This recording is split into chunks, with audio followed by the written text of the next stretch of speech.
Europe কি আসলেই রাশিয়ার গ্যাস ছাড়া চলতে প্রস্তুত? আর ইউরোপের মতো বড় বাজার হারিয়ে রাশিয়ার অর্থনীতিই বা কেমন ক্ষতির মুখে পড়বে? রাশিয়া ইউক্রেন যুদ্ধ শুরুর পর থেকেই চলছে জ্বালানি যুদ্ধ। রাশিয়ার জ্বালানি যাতে ইউরোপের কোনো দেশ না কেনে সে বিষয়ে কঠোর অবস্থানে যুক্তরাষ্ট্র। গ্যাস রপ্তানির ওপরও দেওয়া হয়েছিল নিষেধাজ্ঞা, যা গেল শীতে ইউরোপের দেশগুলোকে বেশ ভুগিয়েছে। এবার রাশিয়ার গ্যাস পাইপলাইন বন্ধের মধ্য দিয়ে আবারও সেই যুদ্ধ শুরু হলো। ইউরোপীয় কমিশন বলছে রাশিয়ার গ্যাস ট্রানজিট বন্ধ হলেও তা সামাল দিতে ইউরোপ এখন যথেষ্ট সক্ষম। যদিও বিবিসির এক প্রতিবেদনে বলা হয়েছে সস্তায় রাশিয়ার গ্যাস না পেলে ইউরোপের ওপর তার কৌশলগত প্রভাব ব্যাপক।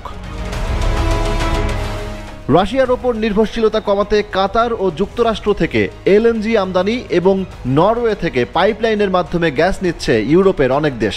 যদিও এর জন্য তুলনামূলকভাবে বেশি অর্থ গুনতে হচ্ছে তাদেরকে। ইউরোপীয় ইউনিয়নের জরুরি পরিকল্পনা অনুযায়ী ক্ষতিগ্রস্ত দেশগুলোকে গ্রিস, তুরস্ক ও রোমানিয়া থেকে ট্রান্স বলকান রুটের মাধ্যমে গ্যাস সরবরাহ করা হবে। এর পাশাপাশি জার্মানির মাধ্যমে মধ্য ইউরোপের দেশগুলোতে আরও গ্যাস সরবরাহ করা হবে। পরিস্থিতি মোকাবেলায় জার্মানিতে অনেকেই কাঠের স্টোভ কিনেছে এবং বাসায় সোলার প্যানেল সংযোজন করছে। একই সাথে ইতালি ও আলজেরিয়া থেকে বেশি করে গ্যাস আমদানির চেষ্টাও চলছে। এমনকি কাতার ও যুক্তরাষ্ট্র থেকে এলএনজি আমদানি করতে 5টি ভাসমান টার্মিনালও কিনেছে জার্মানি। ইউক্রেন হয়ে ইউরোপের যে দেশগুলো রাশিয়ার গ্যাস নেয় তাদের মধ্যে অন্যতম অস্ট্রিয়া। যদিও দেশটি দাবি করেছে সরবরাহে ঘাটতির কোনো শঙ্কা আপাতত নেই। তবে রাশিয়াকে গ্যাস রপ্তানির জন্য আর ট্রানজিট না দিতে ইউরোপের সিদ্ধান্ত স্লোভাকিয়ার উদ্বেগের কারণ হয়ে দাঁড়িয়েছে।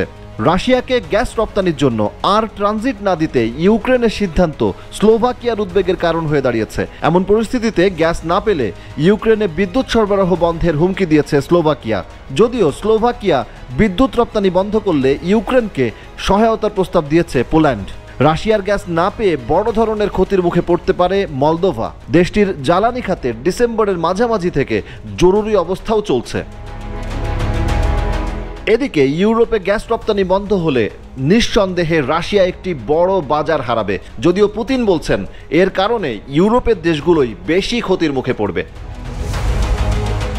রাশিয়া 2022 সালে ইউক্রেনের সামরিক অভিযান শুরুর পর থেকে ইউরোপের অনেক দেশই তাদের গ্যাস আমদানি উল্লেখযোগ্যভাবে কমিয়েছে। তবে ইইউর পূর্বাঞ্চলীয় কিছু দেশ এখনও রাশিয়ার গ্যাসের উপর নির্ভরশীল। এই দেশগুলোতে গ্যাস রপ্তানি করে রাশিয়া বছরে প্রায় 5 বিলিয়ন ইউরো আয় করে। 2023 সালে ইইউর গ্যাস আমদানির 10%-এরও কম রাশিয়ার গ্যাস থেকে এসেছে, যেখানে 2021 সালে এটি ছিল 40%। তবে স্লোভাকিয়া ও অস্ট্রিয়া সহ ইইউভুক্ত বেশ কয়েকটি দেশ এখনও রাশিয়া থেকে উল্লেখযোগ্য পরিমাণে গ্যাস আমদানি করছে। এসব দেশে রাশিয়ার গ্যাস রপ্তানি বন্ধ হলে তাদের রপ্তানি বাণিজ্যেও ধাক্কা লাগবে। এক্ষেত্রে বিকল্প কোনো পরিকল্পনার কথা এখনও জানানো হয়নি রাশিয়ার পক্ষ থেকে। সব মিলিয়ে বলাই চলে রাশিয়া ইউক্রেন যুদ্ধ ঘিরে জ্বালানি যুদ্ধ বেশ ভালোভাবেই জমে উঠেছে, যার প্রভাব পড়বে গোটা বিশ্বে।